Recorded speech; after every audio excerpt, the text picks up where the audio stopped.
When you're cold calling, how perfect does that list need to be? Ooh, I get that question all the time. My name is Matt Forbes with Make a Call Today. I've made over 250,000 cold calls, and like everything else, it depends. It depends on how many dials you're making. If you are making, 20, 30 dials a day like so many people are, it better be perfect. The average number of dials to get anybody to answer the phone, whether the right target or not, is about 10. And the average number of dials to get the right target to answer B2B is sort of more like 20. So if you're making 30 dials a day, you're talking to 1 to 2 of the right people and 2 to 4 of a sort of anybody's. So they better be the right person. Without a doubt, you better have that list tight. Now, if you get into a dialer, this is interesting.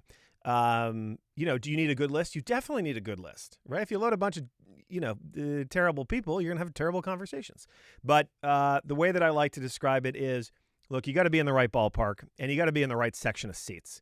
But if you're talking to a lot of people, you don't have to be in the right row and you don't have to be in the exact right chair, because if you've got velocity, it's okay if you're close. The rule of thumb here is you got to be close enough where when you talk to that person, they go, oh, sorry, that's not me. That's Bob. Here's his phone number. That's where you're in that sort of right section of seats. If you're so far away and they're like, I have no idea who handles that, you sort of have a list issue.